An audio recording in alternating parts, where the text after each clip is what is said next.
அப்துல்லா இப்னு Abbas இடத்தில் ஒரு ஓடி வருகிறார். அப்துல்லா இப்னு அப்பாஸே, ஒரு பெண்ணை திருமணம் செய்ய வேண்டும் என்று ஆசைப்பட்டேன், பெண் பேசினேன், அவளும் ஒத்துக்கொண்டாள். ஆனால் என்னை விட்டு இன்னொருவரை பெண் மணமகனாக ஏற்றுக்கொண்டாள்.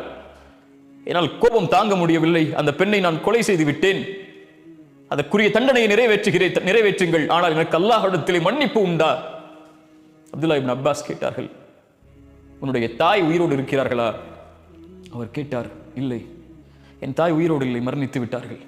அப்படி என்று அல்லாஹ்விடத்திலே தௌபா செய், அல்லாஹ்விடத்தில் நெருங்குவதற்குரிய காரியங்களை தேடிக்கொள்.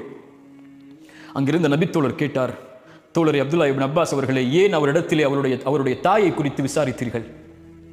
அப்துல்லா இப்னு அப்பாஸ் என்ன சொன்னார் தெரியுமா? என் மரணம் வரை என் உள்ளத்தில் எழுதப்பட வேண்டிய வார்த்தை அது. என் தாயுடைய அழைப்பு என்னுடைய உலகத்திலே இருக்கும் வரை எழுதப்பட வேண்டிய வாசல் அது, வசனம் அது. இன்னிலா அலமு அமலன், நான் எந்த ஒரு செயலையும் அறியவில்லை அல்லாஹ்விடத்திலே நெருங்குவதற்கு தாய்க்கு பணிவிடை செய்வதை தவிர. அல்லாஹு அக்பர். பிர்ருல் வாலிதைன், தாய் தந்தை இடத்தில் நல்ல முறையில் நடந்து கொள்ளுதல் அல்லாஹ்வுடைய நேசத்தை உங்களுக்கு பெற்றுத்தரும். ரசூலுல்லாஹ் சொன்னார்கள், நாசமாகுவான் அவன் யார்?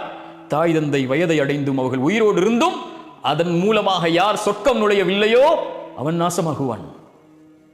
நீ தொழுகையாளியாக இருக்கலாம், தஅவாவில் இருக்கலாம், குர்ஆனை ஓத தெரிந்தவராக இருக்கலாம், மனனம் செய்தவராக இருக்கலாம், நீங்கள் கோடிகளில் புரளக்கூடியவராக இருக்கலாம், தொழிலில் நீங்கள் உச்சத்தை தொட்டவராக இருக்கலாம், உலகமெல்லாம் உங்களுக்கு கட்டுப்பட்டு இருக்கலாம். ஆனால் தாய் தந்தையுடைய விஷயத்தில் நீங்கள் குறைவை வைத்திருந்தால் நீங்கள் நஷ்டவாளிகள் தான். இந்த ஒட்டுமொத்த உலக வாழ்க்கையும் உங்களுக்கு நஷ்டம்தான், நாளை மறு உலக வாழ்க்கையும் நஷ்டம்தான். அல்லாவிற்கு பிறகு கவனத்தில் எடுக்க வேண்டிய ஒரு உறவென்றால் உம்முக் உம்முக் உம்முக், உன் தாய், உன் தாய், உன் தாய். அதற்கு பிறகு யார் ரசூலல்லாஹ்? உன் தந்தை.